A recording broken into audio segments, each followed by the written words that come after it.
Well, hey there, students. It's Professor Calvin here again. Hope you're having a great week. We are looking forward to our work this week in how to infer things better. And I thought I'd begin with a lovely definition of inferences and then take you on a little story about a gentleman named Bob and his wife Ann.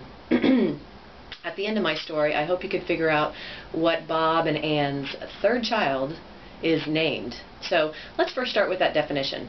Inferences means you take some information from the facts, and remember, facts are things that are measured and counted. There are no emotions in facts as they are separate, measured and counted information.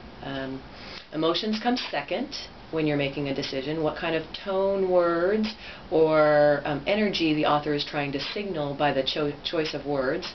An example of that would be, I'm going to describe an experience at the mall, and I will say that it was a crowded space versus a congregation of people.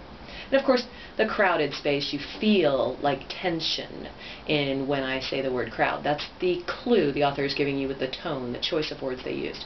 And then the third decision on when you infer is, what have you experienced in your life? For example, I'm sure some of you at age 15 made decisions that now, a few years later in your life, you might not make again because you've had some experience in life. So all three of these factors, your facts, your writer's clues, and your personal experience, make that combined inference that you can decide. Of course, that means that some individuals will have differing inferences because of their experience and what they can find for facts. But in general, most people are similar with what they find for an inference. Not too far off. So let's go to that story about Bob and pay attention to all of the facts, clues, and your experience to come up with their third child's name. Here we go. Bob and his first wife had not really decided on a name for their first child. Bob was kind of excited about this first child, being a first-time dad, but he wasn't thrilled. Wife Ann was thrilled. They were at the movie theaters when her water broke. Bob freaks out and rushes, of course, to get the car, get her, runs into the hospital, brings her to the emergency room, slips on a penny when he's going through the emergency room, and comes in finally, makes it to the delivery room just in time. And they deliver a beautiful bouncing girl. Now, Bob, not being totally excited about having a girl, but Ann being excited, kind of discussed, what should we name it? And ironically, they decided on the name Penny because it seemed to match the experience, and he had slipped on a penny. Now, 2 years later, Bob and his wife are pregnant again with their second child.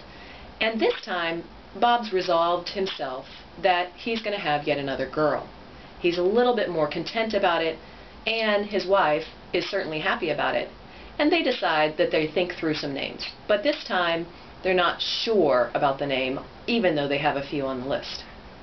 Bob and his wife again are kind of out and about doing daily life. Her water breaks, goes to the ER. This time, he doesn't slip on a penny. He actually goes to the ER room, but it takes a lot longer for the baby to come this time. He's fiddling in his pockets with all of the coins that he has in his pocket. And as the baby is delivered and he goes into the room, he and his wife go through the list, and they thought it was funny to match the name of the second child to the first child. So he decided to name the child Nicky, after the nickel that he was fiddling with in his pocket. Now fast forward 12 months later, and Bob is beaming exciting because he never thought he would actually have a son, but his wife Ann is pregnant with their son. And so, what's the name of the third child?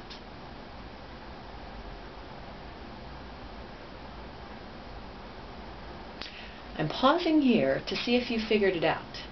Taking the facts of the story, not the emotions, taking the clues I gave you, not what you want me to have said, and taking your experience. I'm sure some of you have guesses.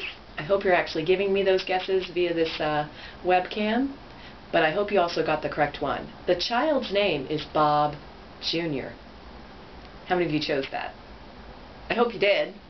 But some people have said over the years, Nicky, as in from another nickel, but now it would be a boy. Or diamond, after another diamond, following the pattern of the coins. Or even quarter or dollar, following the pattern of money. But you missed the clue. The third one and most important thing is that Bob was beamingly excited about this child. Therefore, there was no need or worry to wonder about the name. I hope this helps you when you infer to take very close notes of all the facts that are given to you. Pay attention to the logic and the clues away from what you might think might be, and you'll infer just fine. Have fun working this week, and we'll see you soon.